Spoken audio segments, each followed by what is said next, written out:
Sometimes the greatest victories are won not with fists, but with the quiet strength that refuses to let hatred dim your light. Berlin's Olympic Stadium thrummed with 100,000 voices under the scorching August sun of 1936, but track coach Samuel Washington heard only one, the venomous shout from Section 12 that made Jesse Owens stumble mid-stride. "Run faster, boy, that's all your kind is good for." The German fan's words cut through the cheers like a blade, and Sam's hands clenched into fists, ready to leap the barrier. But Jesse simply turned, smiled with an otherworldly calm, and whispered something that made the racist crumble to his knees, sobbing. In that moment, Sam realized his star athlete possessed something far more mysterious than speed. As Nazi officials began taking notes and strange visitors started appearing at their hotel, Sam faced a terrifying question. What if Jesse's gift for touching souls could either save the world or doom it? Before we jump back in, tell us where you're tuning in from, and if this story touches you, make sure you're subscribed, because tomorrow I've saved something extra special for you. The silence that followed was more deafening than any roar Sam had ever heard in 20 years of coaching. 100,000 spectators seemed to hold their breath collectively, watching as Heinrich Müller, a man whose face had been twisted with hate just moments before, remained on his knees in Section 12, tears streaming down his weathered cheeks. Sam's clipboard fell from his trembling hands, clattering against the concrete barrier. He'd coached Jesse Owens for 3 years, had seen him break records that seemed impossible for any human being, but this was something else entirely. The young man standing on the track below looked exactly the same, lean, powerful, that familiar, easy smile playing at his lips, yet everything had changed. Coach Washington? The voice belonged to Ralph Metcalf, another sprinter on their team, his own face pale beneath the stadium lights. What just happened? That German, he was screaming at Jesse like a madman, and then Sam couldn't answer because he didn't know. He'd watched Jesse turn toward the hostile voice with that preternatural calm, had seen his lips move, though no words had reached Sam's ears over the crowd noise, and then witnessed a transformation that defied explanation. The hatred had drained from Muller's face like water through a broken dam, replaced by something raw and vulnerable that made Sam's chest tighten with recognition. He'd seen that look before. In his own mirror, the night his father died choking on his own blood after a beating from 3 white men in Columbus. The look of someone confronting their deepest shame and finding it too heavy to bear. Down on the track, Jesse was already settling into his starting blocks for the 100-meter final, as if making a grown man weep with repentance was just another part of his pre-race routine. The crowd's murmur was building again, a confused buzz in multiple languages as spectators tried to process what they'd witnessed. But Sam's attention was drawn to movement in the official section. 3 men in dark suits were furiously scribbling notes, their pale faces intense with concentration. He recognized one of them, Hans Krieger, whom he'd met at the opening ceremonies. Supposedly an athletics administrator, but there had been something about the man's eyes, a coldness that suggested his real interests lay elsewhere. The boy has quite an effect on people. Sam spun around to find a slight elderly man standing behind him, dressed in the simple robes of a Franciscan monk. His English carried a heavy German accent, but his voice was gentle, almost melodious. "Father?" Sam began, trying to place where he might have met this man before. "Brother Francis, actually.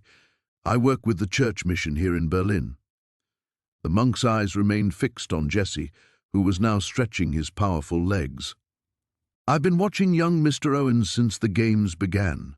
Most fascinating. Tell me, Coach Washington, how long has he been able to do that?" The question hit Sam like a physical blow. "I don't know what you're talking about." Brother Francis smiled sadly.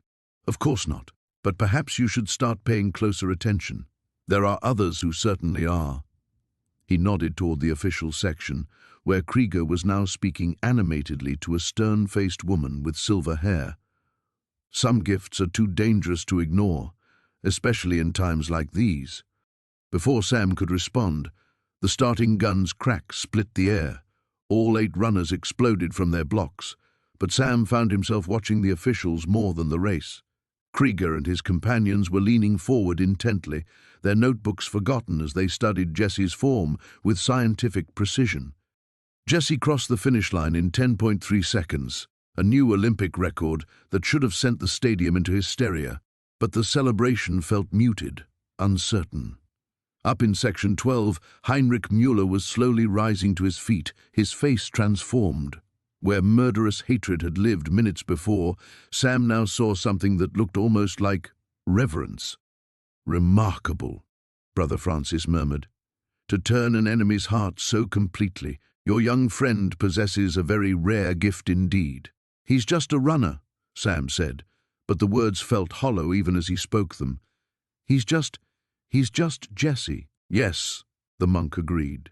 "And perhaps that's what makes him so dangerous." As the medal ceremony preparations began, Sam noticed that the three officials were no longer in their seats.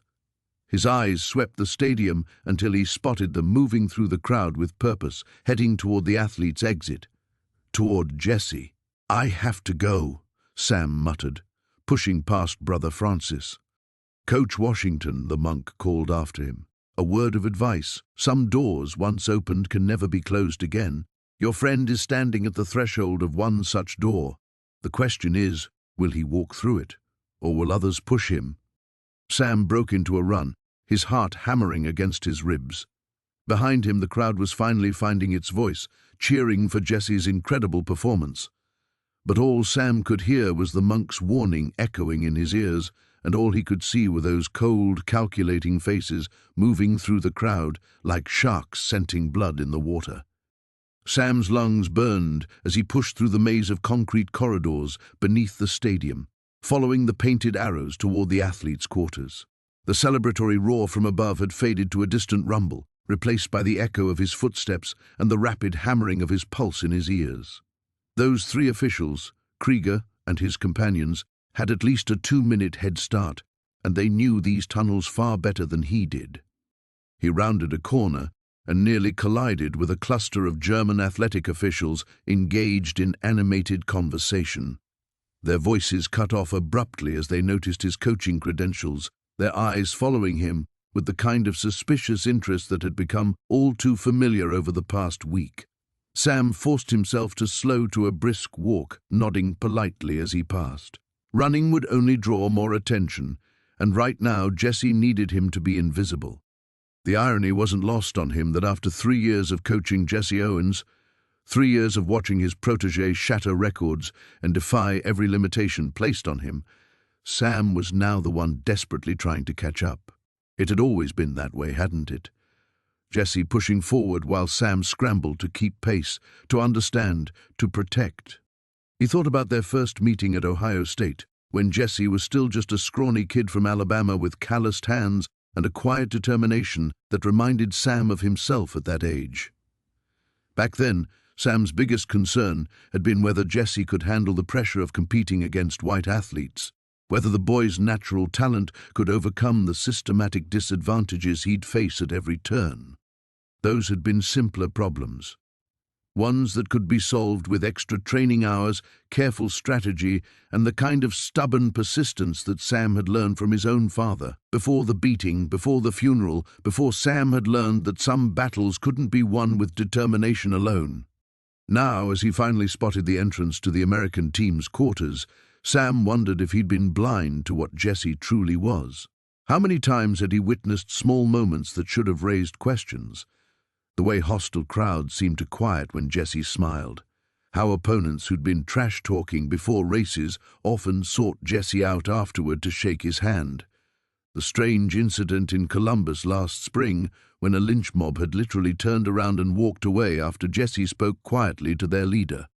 Sam had attributed it all to Jesse's natural charisma, his ability to disarm tension with that easy smile and genuine humility. He'd been proud of his athlete's character, had even bragged about it to other coaches. But what if character wasn't the full explanation? The American quarters buzzed with activity as athletes and support staff celebrated Jesse's record-breaking performance. Sam spotted Ralph Metcalf near the equipment storage, still looking shaken by what he'd witnessed on the track. "Ralph," Sam called, trying to keep his voice steady. "Have you seen Jesse?" "He went to clean up about 5 minutes ago," Ralph replied, then grabbed Sam's arm as he started to turn away. "Coach, what happened out there? That German man, the way he just broke down. I've never seen anything like it." Sam studied the young sprinter's face, seeing his own confusion reflected there. Ralph was a good kid, smart and observant. If Sam was having doubts about what he'd witnessed, Ralph must be wrestling with the same questions. "Sometimes people surprise us," Sam said carefully. "Maybe the man just realized something about himself." But Jesse barely said anything. "I was close enough to hear, and it was just a whisper." How could a whisper make a man cry like that? Before Sam could answer, he spotted them, Krieger and the silver-haired woman emerging from a side corridor, their conversation intense and urgent. They moved with the purposeful stride of people who'd just gathered valuable intelligence. "Excuse me, Ralph," Sam muttered, pushing past his confused athlete. He followed the officials at a distance, his training as a coach finally proving useful for something other than studying race tactics. They led him through a series of turns until they reached a section of the stadium Sam had never seen before. Older, more austere, with German text on signs he couldn't read. The woman was speaking rapidly in German, her voice carrying a note of excitement that made Sam's skin crawl. Krieger nodded repeatedly, occasionally glancing at a small notebook he'd been carrying. Even without understanding their language, Sam caught one word repeated multiple times: Owens. They disappeared around another corner, and Sam's courage finally failed him. These weren't just curious officials. Their entire demeanor spoke of people with authority and resources, people who'd just identified something they wanted to possess. Brother Francis's warning echoed in his mind. Some doors, once opened, can never be closed again. Whatever Jesse was, whatever he could do, Sam was no longer the only one who'd noticed. The question now wasn't whether Jesse was different. It was whether Sam could protect him from those who would use that difference for their own dark purposes. He turned back toward the American quarters, his mind racing. He had to find Jesse, had to warn him. But warn him of what, exactly? And how do you tell someone they might be something more than human? Sam's hands shook as he pushed open the door to the American team's locker facility. The familiar smell of liniment and sweat should have been comforting, but everything felt wrong now, charged with an electricity that made the hair on his arms stand up. He could hear the distant sound of running water from the shower area, Jesse's voice humming something low and melodic. "Jesse?" Sam called, his voice cracking slightly. "We need to talk." The humming stopped. "That you, coach?" "Be right out, just washing off the victory sweat." There was that easy laugh, the same one that had charmed reporters and teammates alike for 3 years. But now Sam heard something else underneath it, a weariness that seemed too deep for a 23-year-old athlete who'd just broken an Olympic record. Sam paced the narrow space between the lockers, his mind churning. How did you approach something like this? "Jesse, I think you might have supernatural powers, and the Nazis want to study you like a lab rat." The words sounded insane, even in his own head. The shower cut off, and moments later Jesse emerged with a towel wrapped around his waist, droplets of water still beading on his powerful shoulders. Up close, Sam could see the exhaustion etched in the lines around Jesse's eyes. Not the ordinary fatigue of athletic exertion, but something that ran bone deep. "Hell of a race out there," Jesse said, but his smile didn't quite reach his eyes. "That German fellow in the stands sure had some strong opinions about my being here." "About that," Sam began, then stopped. Jesse was watching him with an intensity that felt almost invasive, as if those dark eyes could see straight through to Sam's racing thoughts. "What exactly did you say to him?" Jesse's expression didn't change, but something shifted in the air between them. The easy familiarity of coach and athlete suddenly felt fragile, like glass about to shatter. "Nothing much," Jesse said quietly. "Just reminded him that we're all carrying pain we don't know how to heal." "That's it?" Sam pressed. "You whispered something about pain, and a man who wanted to see you lynched broke down crying." For a long moment, Jesse didn't answer. He moved to his locker with deliberate slowness, pulling out his street clothes. When he finally spoke, his voice was barely above a whisper.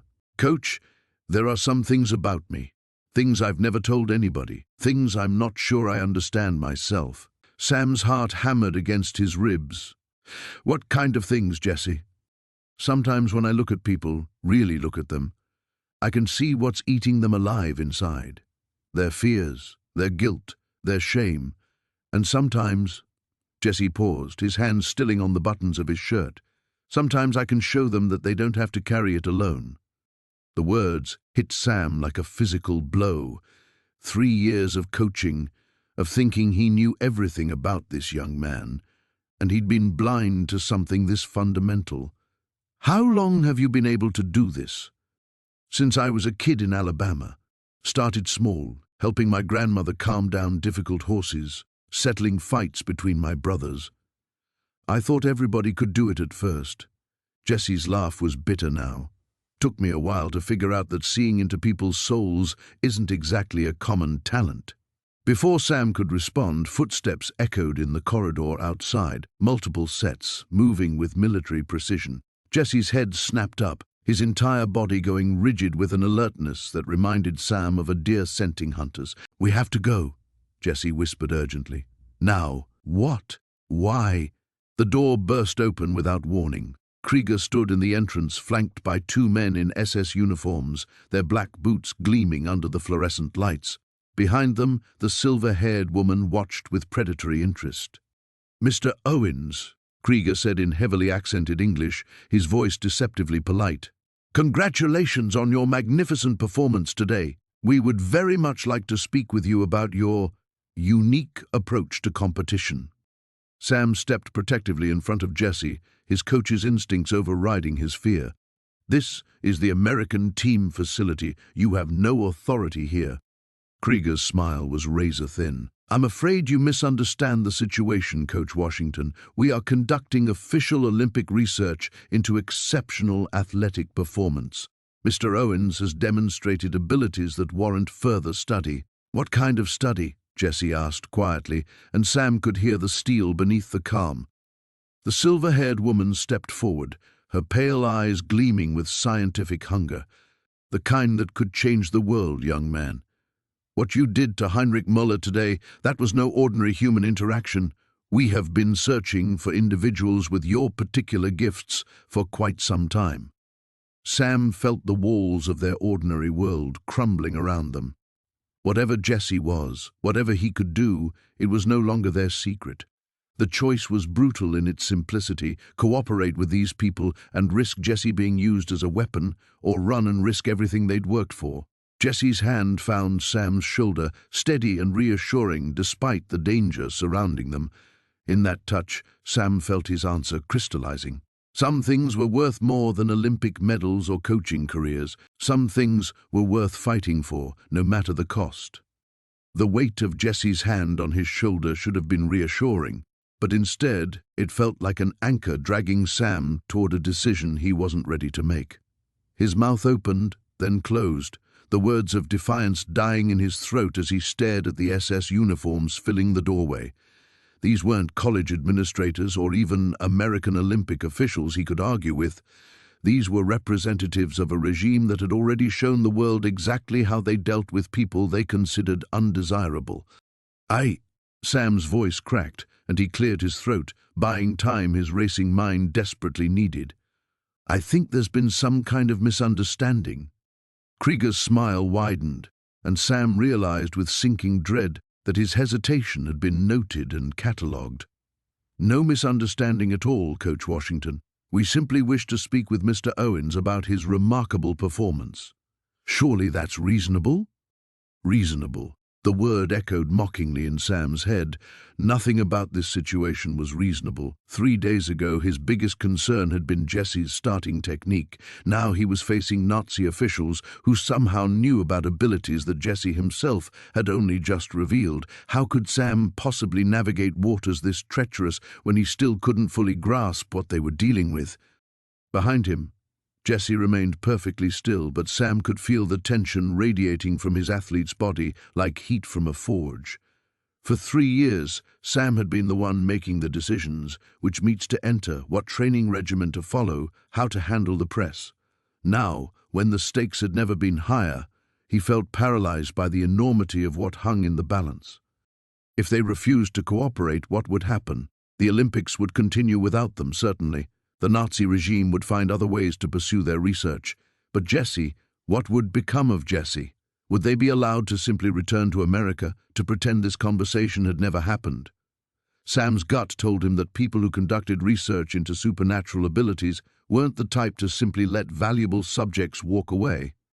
But cooperation felt like signing a pact with the devil himself. Sam had seen enough of Berlin, enough of the banners and the salutes, and the barely contained violence in the streets, to know what these people were capable of. Whatever they wanted with Jesse's gift, it wouldn't be for healing or bringing people together. They would find ways to weaponize it, to turn something beautiful into another tool of oppression. "Coach," the silver-haired woman said, her voice deceptively gentle, "you seem distressed. Perhaps you're not fully grasping the opportunity being presented here. Mr. Owens could help us understand human psychology in ways that could benefit millions of people. Think of the advances in medicine, in diplomacy, in control," Sam interrupted, finding his voice at last. The woman's pale eyes narrowed, and he realized he'd revealed too much of his thinking. "I mean, Jesse's just an athlete. He runs fast and jumps far. I don't understand what kind of research you think." "Please, Coach Washington," Krieger cut him off smoothly. "We all witnessed what occurred in the stadium today. Heinrich Müller is a documented member of our most radical political organizations, a man whose hatred of non-Aryans is both profound and sincere. Yet Mr. Owens transformed him with barely a word.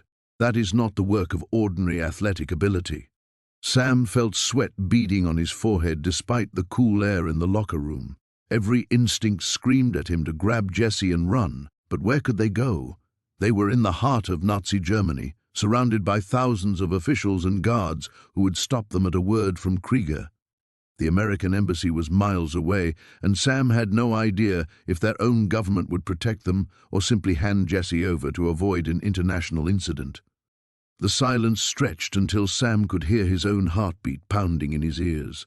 Behind the officials, he caught a glimpse of other figures in the corridor, more uniforms, more stern faces. This wasn't a request or even a polite demand. It was a trap that had already closed around them. "We need time to think," Sam finally managed, hating how weak his voice sounded. "Of course," Krieger agreed, his tone suggesting he'd expected exactly this response. "But not too much time, I'm afraid. There are others who have taken an interest in Mr. Owens' abilities. American intelligence, Soviet researchers, even certain Vatican scholars. The situation is becoming rather competitive." The implication hit Sam like a physical blow. Jesse wasn't just facing one threat, but multiple governments and organizations, all circling like vultures. The very gift that made him extraordinary also made him a target that would never disappear. Jesse's hand tightened on Sam's shoulder, and when Sam glanced back, he saw something in his athlete's eyes that made his chest constrict with fear. Not terror or anger, but a terrible, resigned understanding. Jesse had already accepted what Sam was still fighting to deny, that their old life was over, and the choices ahead offered no path back to safety. The silence that followed Krieger's revelation stretched like a taut wire, threatening to snap under the weight of impossible decisions. Sam could feel Jesse's breathing deepen behind him, the rhythm shifting into something that reminded him eerily of the pre-race calm that always preceded Jesse's most extraordinary performances. But this wasn't the starting line of the 100-meter dash. This was the precipice of a choice that would define the rest of their lives. "Jesse," Sam whispered without turning around, his voice barely audible. "Whatever you're thinking, I'm thinking," Jesse said quietly, stepping out from behind Sam to face Krieger directly, "that hiding isn't an option anymore." His voice carried a finality that made Sam's stomach lurch. "How long have you been watching me?" Krieger's eyes gleamed with satisfaction at Jesse's direct engagement. long enough to understand that what you possess goes far beyond athletic excellence. The incident with Muller today was merely confirmation of reports we've been receiving from various sources for months. What sources? Sam demanded, though part of him dreaded the answer. The silver-haired woman consulted a leather portfolio that materialized from somewhere within her severe gray coat. Columbus, Ohio, March 1936. A racial confrontation outside a restaurant that ended with the antagonist publicly apologizing and donating money to the local Negro college. Detroit, May 1936. A nearly violent altercation at a track meet that concluded with opposing team members embracing. Should I continue? Sam felt the ground shifting beneath his feet. Those incidents, he remembered them all, had even remarked to other coaches about Jesse's unusual ability to diffuse tension. But he'd attributed it to character, to Jesse's natural dignity and grace under pressure. The idea that someone had been documenting these moments, building a case file like Jesse was some kind of supernatural asset, made his skin crawl. "You've been building a dossier," Jesse said, and there was something in his voice now that Sam had never heard before, a hardness that seemed to age him beyond his 23 years. "How many others are there like me?" "That," Krieger replied with obvious relish, "is precisely what we intend to discover. With your cooperation, of course."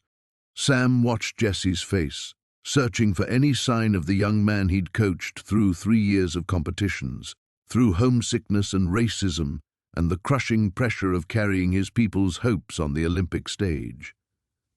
But the person standing before Krieger now seemed transformed, as if the very act of having his secret exposed had burned away some essential innocence. "And if I refuse to cooperate?" Jesse asked. The SS officers flanking Krieger shifted almost imperceptibly, and Sam caught the subtle movement of hands moving closer to weapons. The threat was unspoken but unmistakable. "That would be unfortunate," Krieger said smoothly.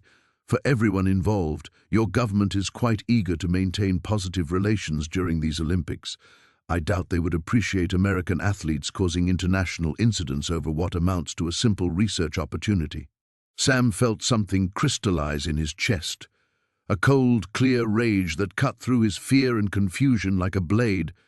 For 3 years, he'd protected Jesse from overeager recruiters, hostile crowds, and the casual cruelties of a world that saw his athlete's skin color before his extraordinary talent. He'd shepherded Jesse through the politics of amateur athletics, the pressure of expectations, and the weight of representing something larger than himself.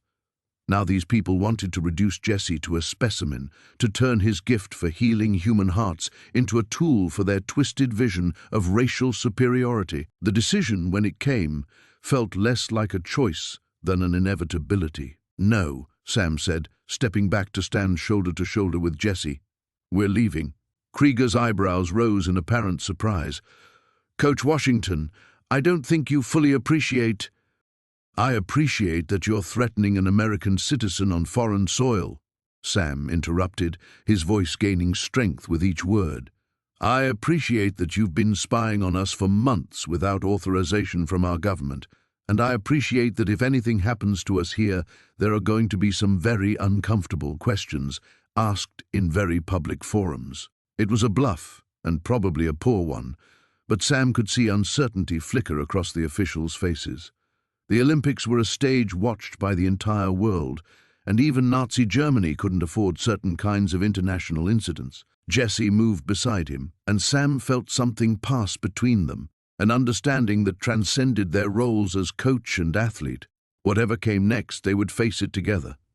"We're walking out of here," Jesse said calmly, his voice carrying an authority that made even the SS officers hesitate. "And if anyone tries to stop us, I guarantee it will become the kind of scene that makes headlines in every newspaper from New York to London." Without waiting for a response, Jesse turned toward his locker and began gathering his belongings with deliberate, unhurried movements. Sam followed suit, his hands trembling slightly as he helped pack Jesse's gear. They were crossing a threshold from which there would be no return, stepping into an unknown world where the rules they'd lived by no longer applied. But as they walked toward the door together, Sam felt something he hadn't expected, a fierce, unshakable certainty that they were doing the only thing that mattered. They were choosing to fight. The SS officers didn't move aside.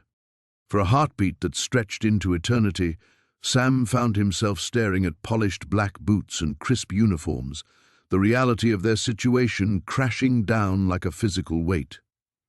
Jesse's confident words about international incidents and newspaper headlines suddenly seemed as fragile as tissue paper against the granite reality of Nazi authority. But then, from somewhere behind the uniformed wall blocking their exit, came an unexpected voice. Entschuldigung. Excuse me, gentlemen. The accent was distinctly American, tinged with a particular authority that came from diplomatic training. The SS officers reluctantly stepped aside to reveal a tall, silver-haired man in an expensive suit, flanked by two younger Americans in similar attire. Sam had never seen them before, but something about their bearing suggested they weren't tourists. Robert Henderson, attaché with the American Olympic Committee, the man said smoothly, extending his hand toward Sam while keeping his eyes fixed on Krieger. We've been looking for Coach Washington and Mr. Owens. Ambassador Dodd is quite eager to meet our star athlete. Sam felt Jesse stiffen beside him, but he grasped Henderson's hand like a lifeline. Mr. Henderson, we were just finishing up here. Krieger's face had gone carefully neutral, but the silver-haired woman's pale eyes blazed with frustrated hunger. Mr. Henderson, we were conducting official Olympic research, which can certainly be scheduled through proper diplomatic channels, Henderson interrupted with diplomatic courtesy that carried an underlying edge of steel. I'm sure you understand that all interactions with American athletes must be coordinated through the appropriate authorities. The standoff stretched for several seconds, tension crackling like electricity between the two groups. Sam could see calculations running behind Krieger's eyes, weighing the value of pressing forward against the potential consequences of an international incident. Finally, Krieger stepped back with a smile that never reached his eyes. Of course, we look forward to continuing our conversation at a more appropriate time. As the Nazi officials filed out, Krieger paused at the doorway. Mr. Owens, he said quietly, gifts like yours are rare and precious.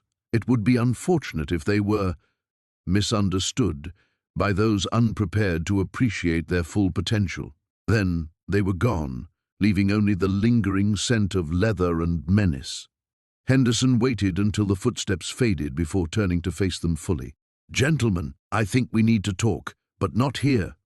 20 minutes later, Sam found himself in a nondescript cafe several blocks from the Olympic Village, nursing coffee that tasted like charcoal while Henderson's companions swept the area with practiced eyes. The diplomatic attaché studied Jesse with an intensity that made Sam's protective instincts flare. How long have you known? Jesse asked quietly. Henderson's eyebrows rose slightly. Known what, specifically? Don't. Jesse's voice carried a warning Sam had never heard before. I can see it in you, the same hunger as those Nazi researchers, just wrapped in a different flag. How long has the American government been watching me? For a moment, Henderson's diplomatic mask slipped, revealing something harder underneath. Since Detroit, maybe earlier, the intelligence services have been tracking unusual incidents involving American citizens abroad, and your name kept appearing in reports that didn't quite make sense through conventional analysis. Sam felt a chill that had nothing to do with the cafe's air conditioning. You're spies. We're patriots, one of Henderson's companions said quietly. And right now, patriotism means making sure that whatever Mr. Owens can do doesn't end up in Nazi hands. Or Soviet hands, Henderson added, or Italian, or Japanese. The world is heading toward war, gentlemen, whether we want to admit it or not, and when that war comes, abilities like yours, Mr. Owens, could tip the balance in ways no one fully understands yet. Jesse leaned back in his chair, and Sam caught a glimpse of the bone-deep weariness in his athlete's eyes. So what are you offering that's different from what Krieger wanted? Choice, Henderson said immediately. We're not here to conscript you or threaten you, but we can offer protection, resources, and most importantly, the chance to use your gift on your own terms. Protection from who? Sam demanded. Those Nazi researchers? Your own government? How do we know you won't just lock Jesse away in some laboratory once you get him back to America? Henderson was quiet for a long moment, studying both of them with shrewd eyes. You don't, he admitted finally. But consider the alternatives. You can't go back to your old life. Too many people know about you now. You can't hide. Krieger wasn't exaggerating about the international interest. Your choices are limited to finding allies you can trust or facing this alone. Sam felt the weight of impossible decisions pressing down on him again. But looking at Jesse's face, he saw something that gave him hope. Not resignation this time, but a thoughtful calculation that reminded him of his athlete analyzing a particularly challenging race strategy. Jesse was thinking like a competitor again, not a victim. And competitors, Sam knew, always found ways to win. Jesse was quiet for nearly 5 minutes, his fingers tracing patterns on the scarred wooden table, while Henderson and his companions waited with the patience of men accustomed to high-stakes negotiations. Sam watched his athlete's face, recognizing the intense focus that had always preceded Jesse's most important decisions. Which event to enter, which technique to perfect, how to handle the crushing weight of representing his entire race on the world's largest stage. But this decision would dwarf all of those. I need to know exactly what you're asking of me, Jesse said finally, his voice steady but careful. Not the diplomatic version, the truth. Henderson exchanged glances with his companions before leaning forward. We want you to help us understand your ability. How it works, what triggers it, whether it can be taught or enhanced. And yes, eventually, we'd want you to use it in service of American interests. Against people like Muller? Jesse asked. Against people who threaten American security, the younger agent corrected. Nazi officials, Soviet operatives, enemy commanders, anyone whose change of heart could save American lives. Sam felt his stomach twist. You're talking about turning Jesse into a weapon. We're talking about preventing a war, Henderson replied sharply. Or if war becomes inevitable, about ending it faster and with fewer casualties. Do you have any idea what someone with Mr. Owens' abilities could accomplish in the right circumstances?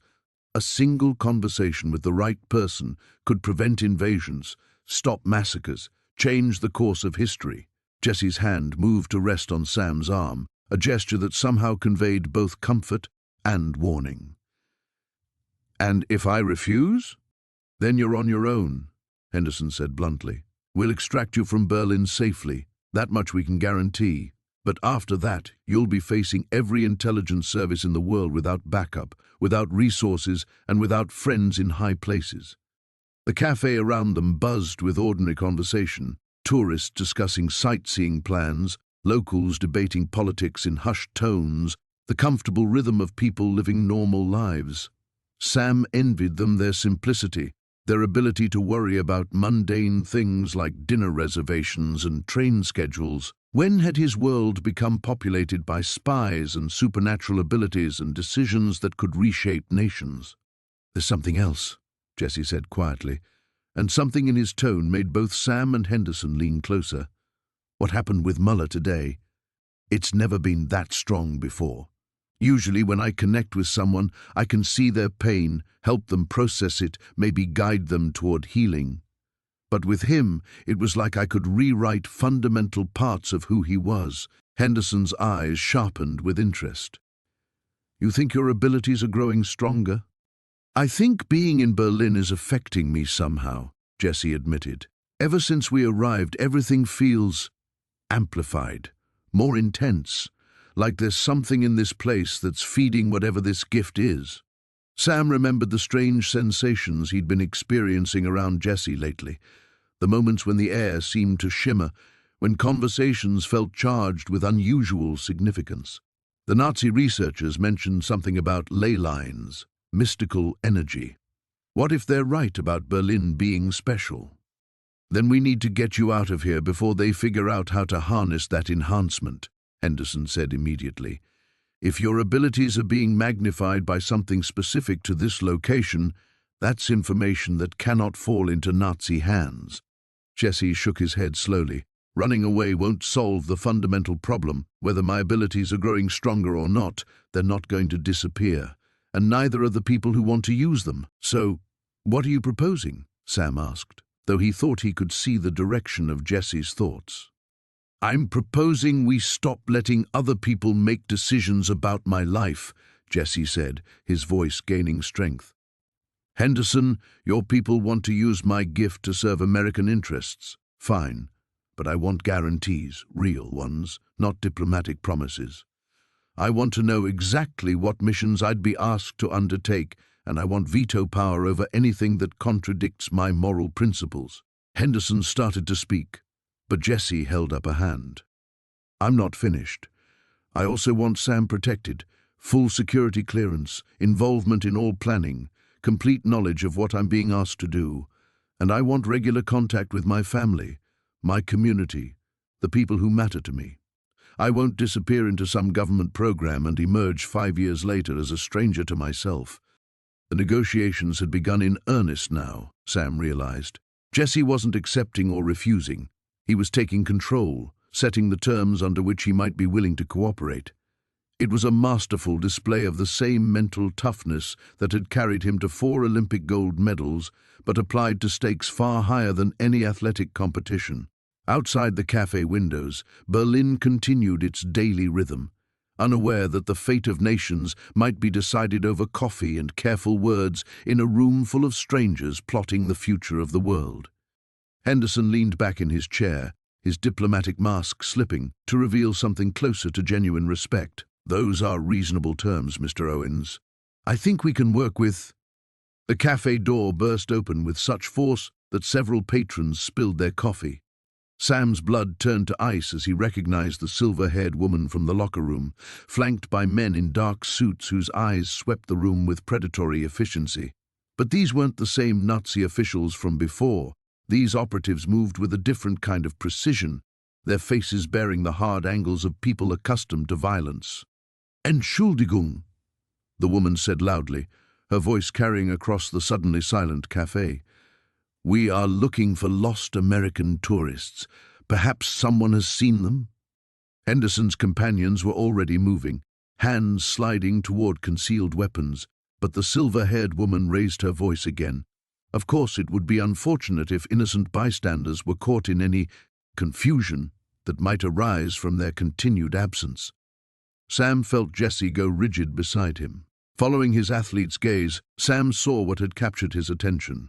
A young German family at a corner table, parents and 2 small children who had been laughing over shared pastries moments before. Now they sat frozen, the father's hand protectively covering his daughter's as armed strangers filled their neighborhood cafe. They're using civilians as leverage, Sam whispered, his mouth dry with horror.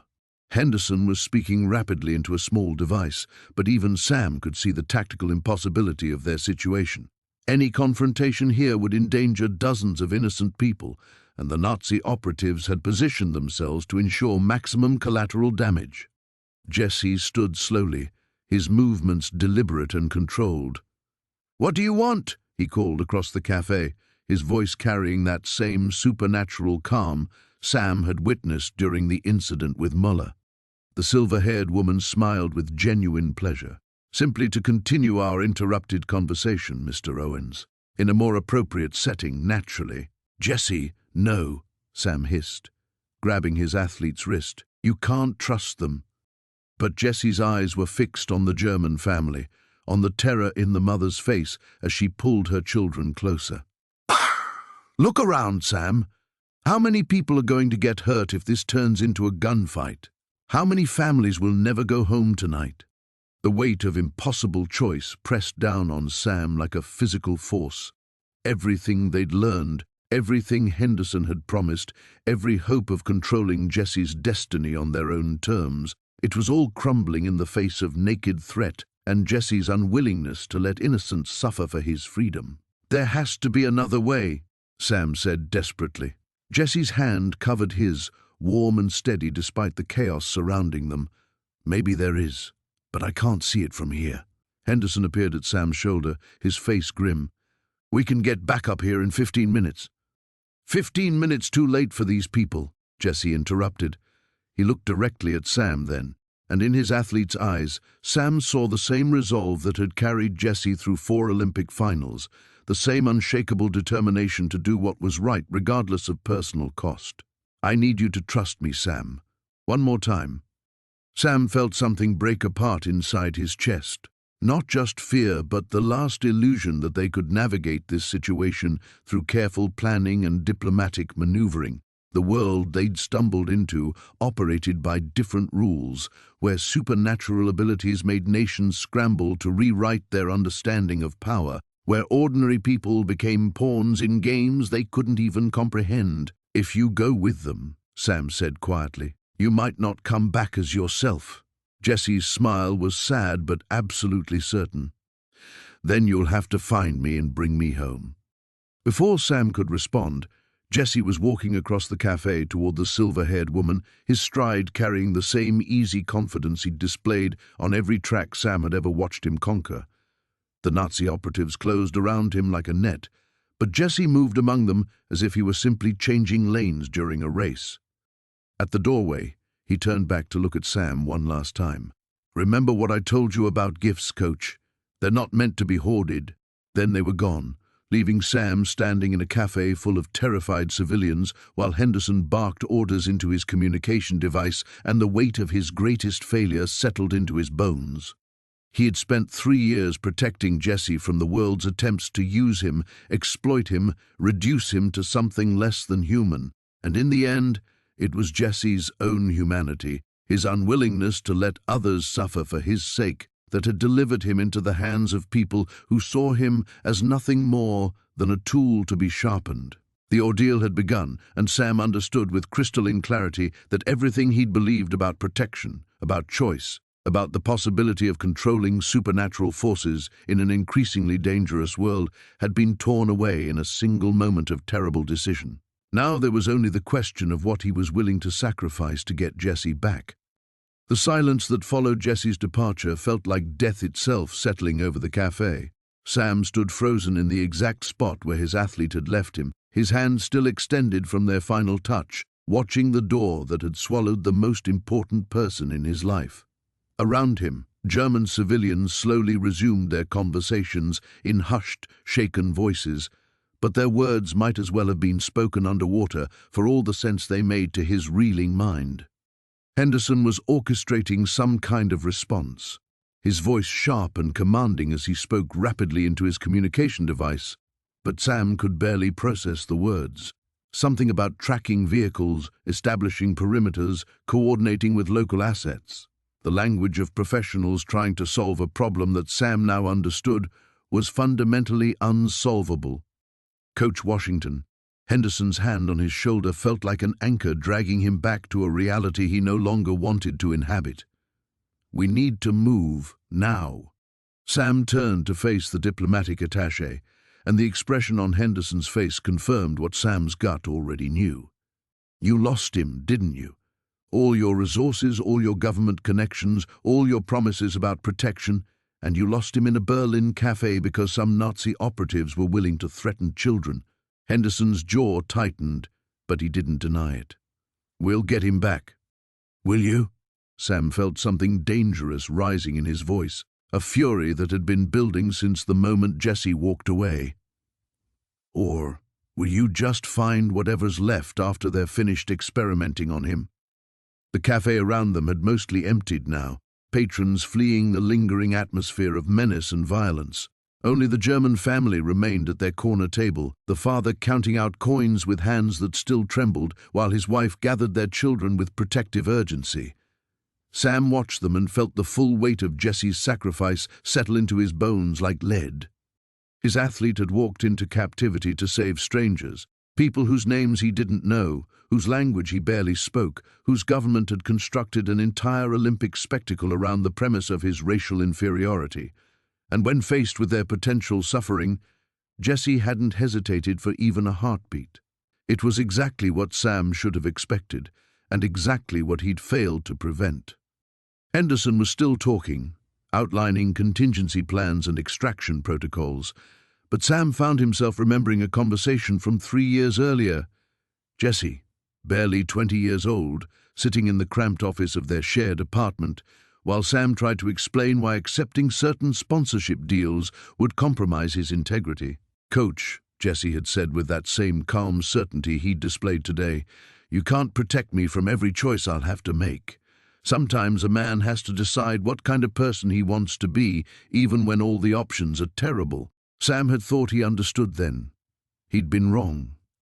"They're not just taking Jesse," he said suddenly, interrupting Henderson's tactical analysis. "They're taking the one person who might actually be able to heal some of the hatred tearing this world apart. Do you understand what we just lost?" Henderson's expression flickered with something that might have been genuine regret. "I understand that we're dealing with forces beyond normal diplomatic solutions, but giving up isn't—" "I'm not giving up."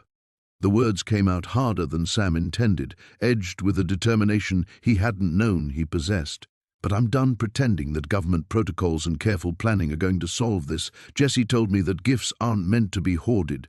Maybe that applies to more than just supernatural abilities." For the first time since the Nazi operatives had entered the cafe, Henderson looked uncertain. "What are you suggesting?" Sam looked around the nearly empty cafe, at the abandoned coffee cups and scattered newspapers, at the ordinary debris of lives interrupted by forces beyond comprehension. 3 years ago, he'd been a track coach worried about training schedules and qualifying times. Now he was contemplating actions that would have seemed impossible to his former self. "I'm suggesting that maybe it's time to stop treating Jesse's gift like a state secret and start treating it like what it actually is, the most powerful force for healing this world has ever seen." Sam met Henderson's eyes directly. "You want to get Jesse back? Then we're going to need help, real help. Not just from government agencies, but from everyone who understands what we're really fighting for." Henderson was already shaking his head. "Absolutely not. Full disclosure would create an international incident that could what? Make things worse than they already are." Sam gestured toward the door through which Jesse had vanished. "Henderson, they have him. Right now, Nazi researchers are studying the man who could teach the world how to transform hatred into understanding. If we don't act fast, and if we don't act with everything we have, they're going to turn humanity's greatest hope into its most terrible weapon." The weight of that possibility settled over both men like a shroud, and Sam understood that the real ordeal was just beginning.